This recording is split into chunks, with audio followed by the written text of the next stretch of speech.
dengan selamat, saya jamin. Nur langsung membereskan semuanya, terus masukin lagi dan balikin semuanya ke tas Ayu. Besoknya Bima datang nih ke Nur kayak, sorry, gue kemarin sama Ayu hilaf. Dia juga cerita bahwa dia memelet Widya. Bima nih cerita bahwa dia dikasih mahkota putih sama sesosok yang bernama Dawuh. Katanya mahkota itu kalau dikasihin ke Widya akan membuat Widya jatuh cinta sama dia. Namun alih-alih memberikannya ke Widya, malah sama Ayu disimpan karena si Ayu ternyata menyimpan rasa pada Bima. Habis itu dia pun datengin Ayu untuk mendengar sisinya Ayu, cuman Ayu nggak mau ngomong apa-apa. Tiba-tiba malam hari Nur tiba-tiba menghilang. Malam yang sama, setelah mengerjakan prokernya dia, Widya pulang tapi tidak ada siapapun di rumah. Teman-temannya entah kemana. Petromax yang biasanya nyala di depan rumah pun saat itu mati. Widya pun jalan ke arah dapur dan dia ngeliat Nur lagi duduk di sana, menatap lurus kosong ke arah Widya. Widya nanya, Nur,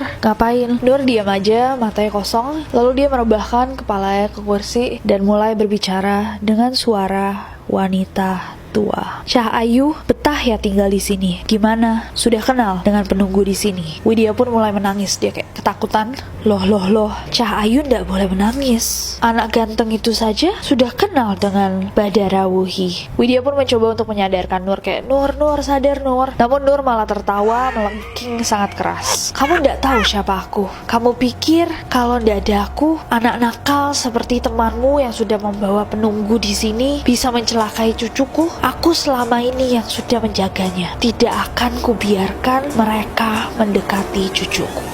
Mengerti, Syah Ayu? Satu dari temanmu tidak akan bisa kembali. Jika kamu belum sadar, semuanya akan terjadi. Ingatkan anak itu yang sedang membawa petaka. Jika dibiarkan, semuanya akan kena batunya di desa ini. Setelah mengatakan itu, Nur langsung teriak keras banget, terus jatuh. Kemudian Widya menggotong Nur ke kamar dan menunggunya sampai dia terbangun. Nur terbangun dengan keadaan dia pakai mukena dan ada Widya di sampingnya. Namun wajahnya Widya nih tampak super tegang. Widya nanya, sejak kapan kamu bisa ngelihat kayak gituan? Nur pun akhirnya menjelaskan semuanya ke Widya, kecuali insiden-insiden ganjil yang dia rasakan di dalam desa. Sejak saat itu Nur semakin yakin bahwa ada something wrong di Widya. Dia pun ngecek semua kepemilikannya Widya dan dia menemukan di dalam tasnya Widya tuh ada si mahkota putih tadi. Mahkotanya itu adalah sebuah logam melingkar dengan bentuk ukiran kekuningan. Bentuknya indah sekali seperti sebuah perhiasan. Di tengahnya ada batu mulia berwarna hijau, kawaturi. Tak pikir panjang, Nur pun ingat bahwa si Ayu punya selendang yang hijau itu. Sampai dia diambil terus dimasukin ke dalam sebuah kotak, ditutupin sama kain putih, di dalamnya dimasukin kitab suci. Nur nyembunyiin kotak ini tepat di bawah meja kamar, tertutup sama taplak meja. Setelah itu Nur langsung datang cari Ayu. Ayu lagi ngerjain prokernya, ditarik sama Nur, digampar, pak. Dan akhirnya Ayu menjelaskan apa yang terjadi. Ayu bercerita bahwa dia punya selendang hijau itu untuk memikat Bima. Tapi Ayu nggak cerita dari mana dia dapat si selendang itu. Oke, ini kita sampai di ujung cerita. Kita akan bahas versinya Widya sama versinya Nur. Let's start with Nur's. Suatu malam yang sangat-sangat panjang, Nur terbangun pas subuh karena dia mendengar Widya nangis keras banget. Ternyata Ayu saat itu sudah terbujur kaku, melotot, dan menganga seakan dia mau mengatakan sesuatu. Jadi dia kayak, Nur kembali ke tempat Widya, tapi tiba-tiba Widya sudah tidak ada. Begitu pula Bima juga tiba-tiba nggak ada. Nur akhirnya menyerahkan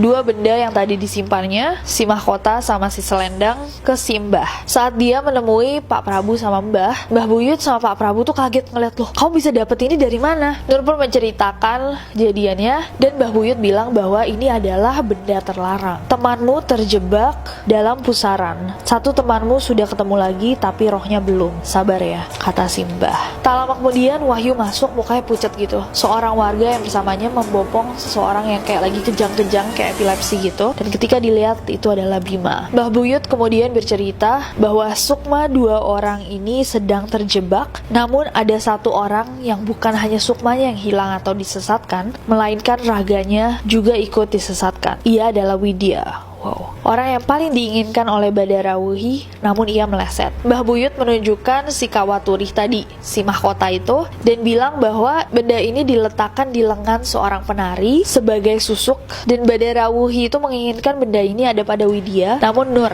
yang menemukannya, kemudian mengambilnya, membuat benda ini kehilangan pemilik. Maka artinya Nur yang memiliki, tapi Nur dilindungi, karena Mbah Dok tadi kan, dia kan ada si Guardian Angel. Pak Prabu meminta agar Ayu dan Bima ditutupi oleh kain putih dan diikat dengan tali kain kafan. Jadi seakan-akan mereka sudah tidak bernyawa, padahal yang satu masih terbujur kaku, yang satu lagi kejang-kejang. Mbah Buyut pergi ke kamar, dia katanya akan menjelma menjadi seekor anjing dengan ilmu kebatinannya. Sorry, shouldn't laugh. So itu dari versinya Nur kan. Kalau dari versinya Widya, malam-malam nih setelah rapat, Widya inget bahwa ada yang bilangin dia bahwa si Bima nih suka malam-malam tiba-tiba keluar sendirian. Dan malam itu Widya benar-benar ngelihat Bima lagi sendirian, dan Widya pun masuk ke kamar Bima. Di sana ada Wahyu sama Anton, terus sama dia dibangunin. Widya bilang, itu si Bima jalan sendiri loh, coba deh kalian ikutin. Tapi Wahyu bilang, udahlah paling dia ngerjain proyeknya. Nah Widya memutuskan untuk mengikuti Bima, untuk ngelihat ini anak sebenarnya kemana sih malam-malam. Rupanya dia berjalan ke arah tapak tilas, sama dia diikutin terus, dan Widya mulai mendengar suara senandung disertai alunan gamelan. Sampai di ujung tapak tilas, Widya menemukan semak-semak itu, dan kayak jalannya udah ditutupin sama semak-semak itu, jadi dia nggak bisa lewat. Tapi tiba-tiba dia sadar dia udah mulai mengunyah si tumbuhan-tumbuhan ini, dan saat dia sadar ini tenggorokannya udah kayak tersayat-sayat batang tumbuhannya. Widya tetap aja maju terus mencari celah-celah untuk melihat Bima. Tiba-tiba dia ngelihat bahwa Bima itu sedang berendam di sinden, dan di sekelilingnya banyak banget ular. Bima pun menoleh ke arah Widya, dan Widya pun berbalik dan lari pergi. Saat lari itulah dia mulai ngedenger lagi nih suara tabuhan gong, diikuti suara gendang, ada suara gamelan keras banget, terus suara ketawa yang saut-sautan. Tiba-tiba Widya ngeliat kayak banyak banget makhluk-makhluk aneh di sanggar yang tadinya kosong itu. Ada yang melotot, ada yang wajahnya separuh, sampai ada yang gak punya wajah, ada yang pendek, ada yang tingginya setinggi pohon beringin, macam-macam. Widya pun mulai menangis. Tiba-tiba semua suara berhenti, dan Widya melihat di depannya ada seorang perempuan menari. Tariannya membuat semua mata tertuju ke sana, dan setelah dia perhatikan ternyata perempuan itu adalah Ayu. Matanya Ayu sembab kayak habis menangis, tapi gelagat mukanya tuh ekspresinya kayak nyuruh Widya buat lari pergi. Tanpa tahu apa yang terjadi, Widya pun lari melewati kerumunan yang lagi nonton Ayu menari. Sambil nangis, Widya tetap lari, dan keluar dari tapak tilas. Dia ngelihat ada jalan setapak, dia terus ngelihat anjing,